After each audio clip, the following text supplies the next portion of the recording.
రవి ప్రకాష్ సిలికానాంధ్ర ఆసుపత్రి Kuchipudi super speciality వైద్య సేవలు పూర్తిగా ఉచితం. మెదక్ పార్లమెంట్ పరిధిలో 7 నియోజకవర్గాలు ఉంటాయి. ఈ 7 నియోజకవర్గాల భాగంగా సంగారెడ్డి నియోజకవర్గంలో ప్రస్తుతం మనం ఉన్నాం. ఎందుకంటే ఈ యొక్క ఏర్పాట్లకు సంబంధించి ఎట్లా ఉన్నాయనే అంశంపైన ట్రైనీ ఐఏఎస్ మనోజ్ గారు ఉన్నారు. సార్ చెప్పండి, ఎటువంటి ఏర్పాట్లు చేశారు, ఎట్లా ఉన్నాయి ఏర్పాట్లు? మన ఇప్పుడు సిబ్బంది వచ్చేసి మొత్తానికి మనకి 280 పోలింగ్ స్టేషన్స్ ఉన్నాయండి. ఈ 280 పోలింగ్ స్టేషన్స్ కానీ ప్రతి ఒక్క పోలింగ్ స్టేషన్కి ఒక పిఓ, ఒక ఏపీఓ అండ్ 2 ఓపీఓని పంపించడం జరుగుతుంది.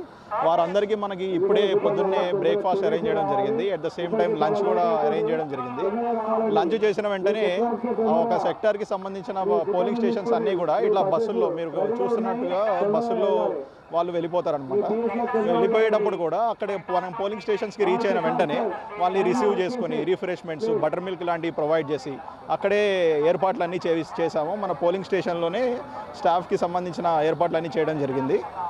సో అంటే ఎన్నికల విధుల్లో హాజరు కానటువంటి ఉద్యోగస్తులకు ఎటువంటి చర్యలు తీసుకుంటారు భవిష్యత్తులో? తప్పకుండా వారికైతే కఠిన చర్యలు తీసుకోవడానికి ఆర్డర్స్ అయితే వచ్చాయి. ఇప్పుడు మనం అటెండెన్స్ కూడా వేసుకున్నామండి. ఎవరెవరైతే ఇప్పుడు డ్యూటీకి రాకుండా ఆబ్సెంట్ అయ్యారో వారికి షోకాజ్ నోటీసులు ఇవ్వడం కానీ, సివియర్గా రిపీట్ ఆబ్సెంటర్స్ అయి ఉంటే వాళ్ళ మీద సివియర్ యాక్షన్ తీసుకోవడానికి ఆర్డర్స్ వచ్చాయి. అంటే జిల్లా వ్యాప్తంగా చూసుకున్నట్టయితే సమస్యాత్మక ప్రాంతాలు ఉంటాయి, వారిని సెలెక్ట్ చేశారా మీరు?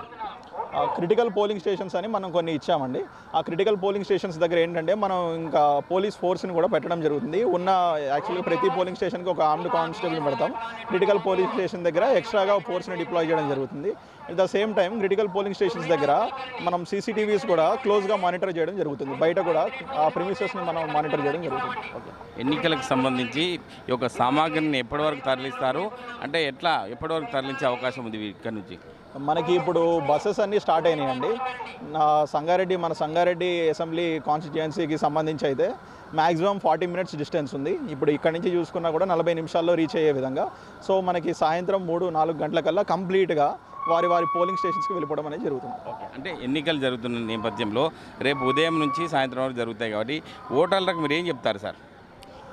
ఓటర్లకి ఒకటి చెప్పేది ఏంటంటే, మనకి ఇప్పుడు ఎక్కువ శాతం ఓటర్ టర్న్అవుట్ రావాలంటే మీరు ఖచ్చితంగా రావాల్సి ఉంటుంది పోలింగ్ స్టేషన్కి. మనకి అన్ని సదుపాయాలు అక్కడ కల్పించడం జరుగుతుంది. మనకి టెంట్స్ కానీ, షామియానాస్ కానీ అన్నీ వేయడం జరుగుతుంది. వృద్ధులకి, పీడబ్ల్యూడీ వాళ్ళకి సపరేట్గా మనకి ప్రయారిటీ పెడుతున్నాము. వీల్ చైర్స్ కూడా అందుబాటులో ఉంటాయి. అట్ ద సేమ్ టైం అక్కడ కూడా మజ్జిగ లాంటివి మనకి రిఫ్రెష్మెంట్స్ ప్రొవైడ్ చేయడం జరుగుతుంది. అక్కడ ఆశా వర్కర్లు ఉంటారు. అంతా హెల్త్కి సంబంధించిన ఏమన్నా ప్రాబ్లం వచ్చినా కూడా అక్కడ అందరూ చూసుకుంటారు. మీరు మీ ఇళ్ళ నుంచి బయటకు వచ్చి ఎండ అయినా వానైనా ఇంటి నుంచి బయటకు వచ్చి ఓటు వేయవలసిందిగా చెప్తాను. ఇప్పటికే 2 రోజులు మట్టుకు హోమ్ పోలింగ్ కూడా నిర్వహించడం జరిగింది. అందులో ఎంతవరకు సక్సెస్ అయింది చెప్పొచ్చు, ఇప్పుడు ఎంతమంది మిగిలిపోయి ఉన్నారని చెప్పచ్చు ఆ విషయంలో? మనకి హోమ్ ఓటింగ్ దాదాపు అన్నీ కంప్లీట్ అయిపోయినాయి అండి. మనకి పెండింగ్ కూడా అసలు ఏమీ లేనటువంటి స్థితి ఉంది. 1-2 ఉన్నా కూడా వాళ్ళకి మళ్ళీ ఇన్ఫామ్ చేయడం కూడా జరిగింది. అట్ ద సేమ్ టైం మనకి ఇప్పుడు ఓటర్ ఇన్ఫర్మేషన్ స్లిప్పులు పంచినప్పుడు కూడా యాబ్సెంటీ, షిఫ్ట్, డిలీట్ అయిన లిస్ట్ కూడా ఒకటి తయారు చేయడం జరుగుతుంది. వాళ్ళకి సంబంధించి రేపు ఓటర్ అసిస్టెన్స్ బూత్ కూడా మనకి పోలింగ్ స్టేషన్ ముందే ఏర్పాటు చేయడం జరుగుతుంది. అక్కడ వాళ్ళు ఇన్ఫర్మేషన్ తీసుకొని వాళ్ళు ఓటు వేయచ్చు, ఎవరికైతే ఓటర్ ఇన్ఫర్మేషన్ స్లిప్ పంపించలేదు. Thank you. అంటే మెదక్ పార్లమెంట్ పరిధిలో ఉన్నటువంటి 7 నియోజకవర్గాలకు సంబంధించి చూసుకున్నట్టయితే సంగారెడ్డి నియోజకవర్గంలో అన్ని ఏర్పాట్లను కూడా పూర్తి చేయడం జరిగింది. ఎవరికి కూడా ఇబ్బందులు కలగకుండా ఇక్కడ నుంచి పోలింగ్ స్టేషన్ వరకు వెళ్ళేంత వరకు అన్ని ఏర్పాట్లను చేశామని చెప్పి ట్రైనీ ఐఏఎస్ మనోజ్ చెప్తున్నారు. కెమెరామెన్ ఎల్లోర్తో మహేష్, RTV, ఉమ్మడి మెదక్ జిల్లా.